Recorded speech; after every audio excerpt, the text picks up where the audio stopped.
자, 어디 보시던 걸로 못 보겠네요. 다시 쓰죠. 자, 중요한 거. 이 아래는 뭐다? 지상. 이 밑에는요? 천상이 있고, 항상 천상에서 이루어진 일은 지상으로 영향을 주고, 지상과 천상이 결국에 하나가 되는 역사가 계시록에서 나타나는 일인데, 자, 지상에서는 지금 어떤 상황이에요? 교회가 핍박 가운데 있다. 교회는 박해를 받고 있어요. 박해를 주는 주동자가 누구예요? 로마 황제로 일컬어지는 세상 왕이, 세상 통치자가 교회를 박해하고 있습니다. 그 교회가 교회 뒤에는 누가 계세요? 예수님이 머리가 되셔서 그들을 지키고 보호 계신다. 그래서 하늘 보좌를 보니 보좌 가운데 옛부터 계시니 하나님께서 창조주 하나님께서 성부 하나님께서 앉아 계시고 그 주변에 24 장로들이 보좌에 앉아서 있고 그 사면을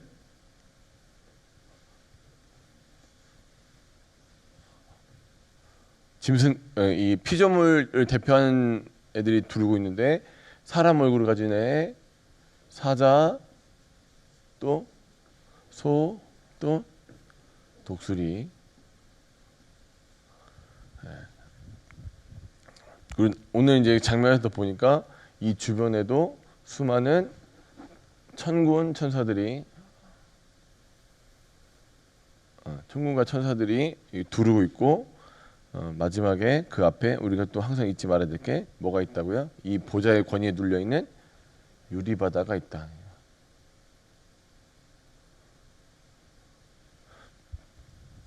자, 이 상황에서 한번 또 이제 그다음 얘기예요. 근데 우리가 이제 4장과 5장을 살펴보는데 4장은 창조주 하나님에 대한 얘기, 에덴에 관련된 얘기, 창조에 관련된 얘기면, 자, 5장은 구속 또는 구속의 다른 이름인 새 창조의 얘기가 등장하는 거죠. 자, 한번 보시죠.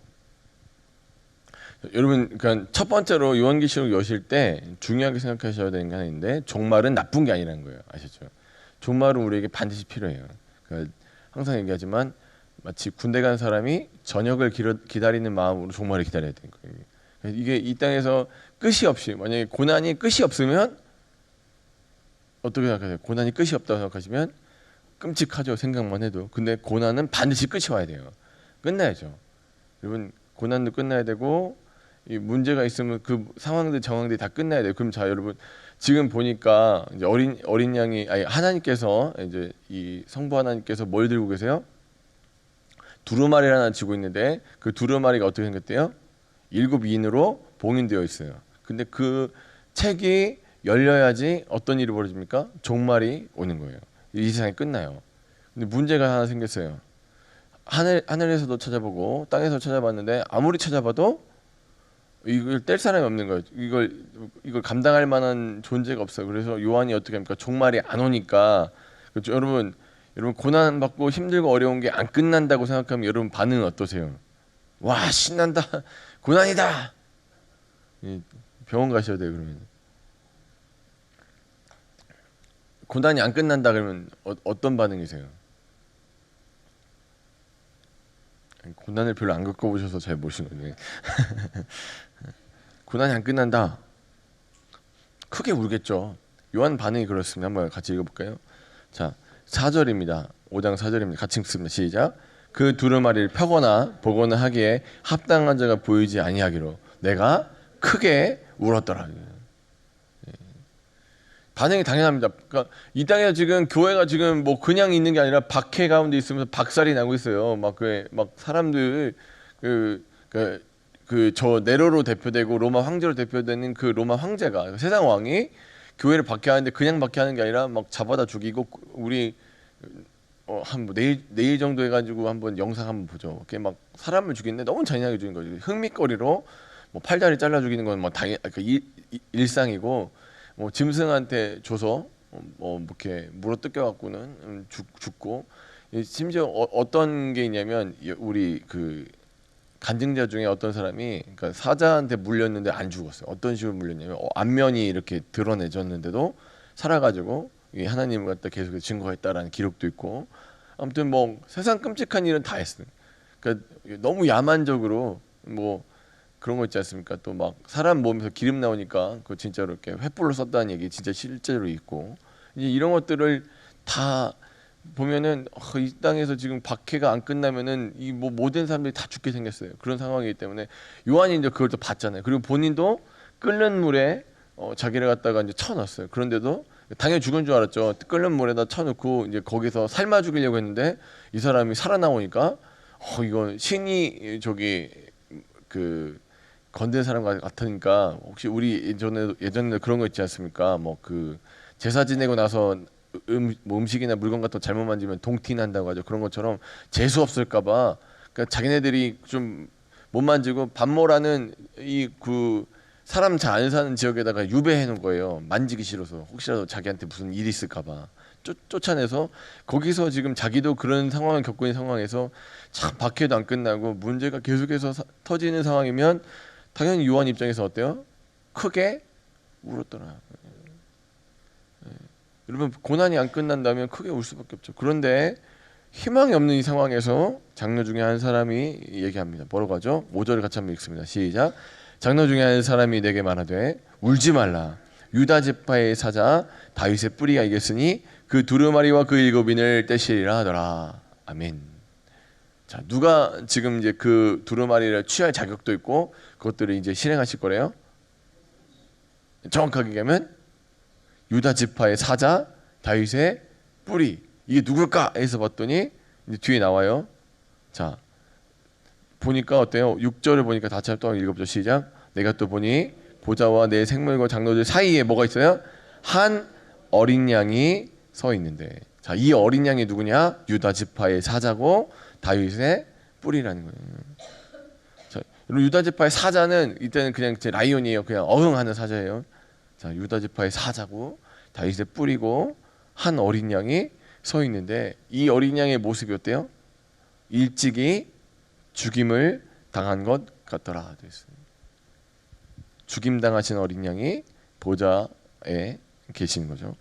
자, 근데 자 여러분 죽임을 당했다는 것은 죽임을 당했다는데 지금은 어떻게 생겼어요? 살아 계시죠. 그가 어떤 모양입니까? 7뿔과 7눈이 있으니 되어 있어요. 자, 7뿔에 대해서는 뿔은 항상 권세를 상징합니다. 왕관이라고 생각하시면 돼요. 자, 7뿔을 가졌다라는 것은 왕관을 썼다. 우리는 뒤에 이제 그 짐승 중에 하나가 7뿔을 가지고 나오는데 그 뿔은 여전히 왕관, 권세, 이 세상 권세를 생각합니다. 왕이신 그러니까 왕권을 상징하는 7뿔을 가지고 7눈을 가진 어린 양이 등장합니다. 근데 그 7뿔에 대해서는 제가 설명해 드렸고 7눈에 대해서는 성경에 설명하고 있죠. 이 눈들은 온 땅에 보내심을 받은 하나님의 7영이다 라고 되어 있어요. 우리 이제 그 사장에서 살펴볼 때 이 성전 안에 뭐가 있다고 했어요? 7 촛대가 있는데 그 촛대가 우리가 보니까 나중에 뭐예요? 성령을 갖다가 상징한다고 했죠. 마찬가지로 동일하게 7영이 누구에서부터 나와요? 어린 양으로부터 나오는 7영. 성령께서 여전히 그러니까 자, 성령은 하나님의 영이시기도 하지만 또 예수의 영이시기도 한 그 성령께서 이제 온 땅을 두루 다니시면서 온 땅에 보내심을 받았다. 온 땅을 두루 다니시면서 어떻게 하십니까? 성도들을 계속해서 지속적으로 보시는 거는 보신다는 말은 그건 다른 말로 하나 더하면 돌 보시는 거예요. 그냥 보시는 게 아니라 돌 보시는 거예요. 사랑 여러분, 오늘도 예수의 영이시고 하나님의 영이신 성령께서 우리를 돌 보시고 계신다. 그 어린 양이 나와서 보좌에 앉으시니 오른손에서 두루마리를 취하셨어요. 이제 뭐가 시작되는 거예요? 종말이 시작되는 거예요. 그 두루마리 취하심에 네 생물과 24생물들이 그 어린 양에게 엎드려서 이렇게 기도하고 뭐 이렇게 이제 진짜 이 종말에 대해서 생각하는 거죠. 그러면서 얘기합니다. 새 노래를 불러서 뭐라고 합니까? 두루마리를 가지고 그 인봉을 떼시기 합당하도다. 일찍이 죽음을 당하사 각 족속과 방언과 백성과 나라 가운데서 돼 있습니다. 근데 이게 무슨 얘기일까요? 사는 항상 뭐라고요? 사는 피조 세계의 숫자라고 했어요. 아까 짐승 몇 마리요? 네 마리. 그리고 이거 계속 바뀌어요. 나라, 민족, 백성, 방언, 방언, 민족, 백성, 나라. 뭐 그냥 막 이렇게 숫자 바뀌지만 우리가 명심해야 될 건 뭘 봐야 되는 거예요? 숫자 4. 자, 모든 피조물 가운데서 하나님께서 어떻게 하셨대? 예수님께서 어떻게 하셨대요? 자기 피로 여러분을 사셨대요. 나를 피로 사셨다. 그러면 나는 어떤 존재다? 예수님 피값으로 사신 존재다. 자, 지금 우리가 4장 5장을 보면서 성도들이 느낄 그 희열을 갖다가 한번 같이 한번 느껴보셔야 돼요. 이 땅에서 지금 고난받고 박해받고 죽게 생겼는데 저 보좌에 24장로가 앉아있는 그 보좌에 누구 자리도 있다? 내 자리도 있어. 내 자리도 있구나. 저 보좌를 함께 앉고 이기는 자는 예수님께서 약속하신 거예요. 아버지 보좌 옆에 내가 앉아 있을 건데 그 보좌 옆에 네 자리도 만들어 놓을 거야. 그래서 약속하신 그 보좌가 눈에 보이고 또 어떻습니까? 나를 피로 사신 예수께서 나는 그러니까 망하지 않는 거. 예수님 나 이미 피로 사셨기 때문에 값을 이미 치렀어요. 그래서 그 사람들이 그걸 바라보면서 얼마나 그 희열을 느끼겠어요. 10절에 보니까 이러거든요. 그들로 우리 하나님 앞에서 나라와 뭘로 삼으셨대요? 제사장으로 삼으셨다. 이게 이제 그 포인트예요. 그러니까 너가 이 땅에 왜 있냐 이게 문제야. 그냥 이렇게 구원 받으면 됐잖아요. 여러분 천국에 여러분 자리가 있대요. 별로 안 좋아하시죠? 아니 뭐 그 대통령 앉아 있는 자리에 여러분 자리가 있다면 되게 좋아하실 것 같은데 또 왜 천국에 여러분 자리가 있다면 또 알아. 근데 지금은 안 가고 싶어. 그렇게 표정이신데 천국에 여러분 자리가 있대요. 천국에 여러분 자리가. 우리의 자리가 천국에 있대요. 그런데 그러면은 여러분 어떻습니까? 그냥 빨리 정리하고 그죠? 오늘이라도 당장 정리하고 천국 바로 가면 입성해서 저 자리에 앉고 싶은데 왜 이 땅에 우리를 남겨놓으셨을까? 그렇죠? 교회 뭐 싹 다 박해해서 다 죽이고 우리 싹 죽고 그냥 다 천국 가면 되는데 왜 이 땅에 우리를 남겨놓으셨을까? 왜 눈물뿐이고 고난 가운데 있고 뭐 말로 표현할 수 없는 수많은 박해 가운데 있는 이 세상에 사는 여러분, 이 세상에서 잠시 사는데 왜 이 땅에 우리를 남겨놓으셨을까요? 라는 질문에 여기가 답을 하고 있죠. 여러분 왜 여러분 남겨놓으신 것 같습니까?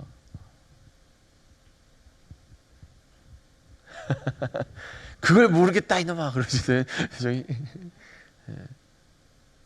여러분을 왕 같은 제사장으로 이 땅에서 살게 하시기 위해서 남겨놓으시지 믿으시기 바랍니다. 왕은요 통치를 사용해요. 그렇죠? 그러니까 이 땅에서 여러분은 누구의 그 권세에 눌리거나 이 땅 권세에 눌리는 게 아니라 여러분 어떤 존재예요? 독립적인 왕 같은 존재예요. 그래서 이 땅에서 막 이게 좋대 저게 좋대 저렇게 살아야 되는데 이렇게 살아야 되는데 눌리지 않고 여러분의 판단을 가지고 여러분의 지식과 명철을 가지고 이 땅에서 하나님의 말씀으로 이 세상을 판단하면서 살아가는 존재가 왕이에요. 왕은 여기서 우리 얘기하는 왕은 머릿속에 어떤 사람을 떠올리시면 더 좋냐면 재판관을 생각하시면 돼요. 이 세상을 판단하고 진단하고 이 세상을 치료하기 위해서 이 땅에 여러분이 계신 거예요. 교회가 이 땅에 머문 이유는 왕 같은 제사장인데, 자 왕은 뭐 하는 존재라고요? 판단하는 존재예요. 여러분 그래서 이 세상에 문제가 생기고 아프다는 걸 누가 알아요? 예수 믿는 우리가 알아요.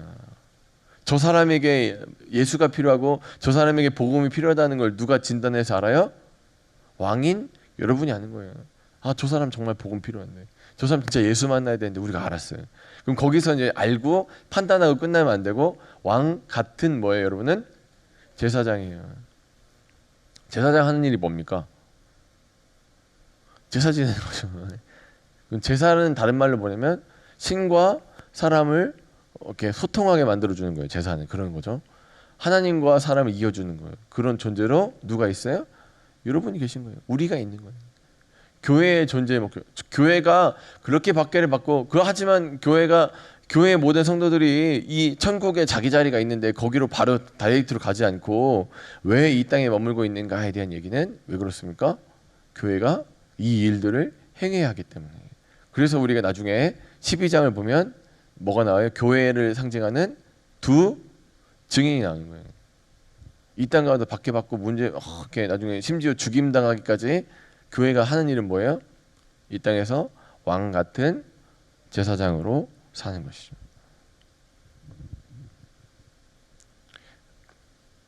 사랑하는 여러분, 오늘 우리에게 맡겨진 사명들을 감당해야 될 이유가 여기 있다고 성경은 우리에게 말씀하고 있습니다. 우리는 왕이고 또 제사장으로서 이 땅에 남아 있는 겁니다. 괜히 있는 게 아니라 그냥 마지못해 사는 인생이 아니고 그냥 죽지 못해 사는 인생이 아니라 우리는 목적이 있고 하나님께서 이루실 그 계획 안에 시간표 안에 살아가는 존재인 것을 기억하시기 바랍니다. 누가 뭐라고 해도 우리는 우리의 존재를 정확하게 잘 알고 있어야 돼. 남들은 얘기하죠. 너는 돈도 없고 능력도 없고 아무것도 없지 않냐. 네가 가지고 있는 게 뭐냐. 네가 할 수 있는 게 뭐냐. 물어볼 때 아닙니다. 저는 하나님께서 이 땅에 남겨놓은 교회로서 왕이면서 제사장입니다. 박해받는 우리 입장에서는 어떻습니까? 교회가 이 땅에 왜 남아야 되는지 이유를 잘 알 수 있게 되는 것이죠. 사랑하는 여러분, 여러분을 이 땅에 남겨놓으신 하나님의 목적과 계획이 이 시간에도 분명히 흐르고 있고 오늘도 그 일들은 성취될 것입니다. 그러므로 사랑하는 여러분, 오늘도 살아가시면서 막연히 사는 인생, 그저 사는 인생이 아니라 하나님 뜻을 이루어가는 인생으로 살아가신 여러분 되시길 주를 간절히 축원합니다. 목적이 바뀌었어요. 우리의 모든 상태가 바뀐 거예요. 이제는 이 땅에서 그냥 사는 거, 뭐 어떻게 죽을 수도 없지 않냐, 그게 아니라 이 세상에서 내가 어떻게 살아야 되는지 알고, 그러면 그 몫을 감당하기 위해서 여러분 당연히 기도하셔야 되고, 당연히 전도하셔야 되고, 당연히 여러분 삶을 들여서 하나님을 위해서 사시는 거예요. 잠시 사는 이 세상에서 하나님의 영광을 드러내는 왕 같은 제사장으로 살아가신 여러분 되시길 주의 이름을 간절히 축원합니다.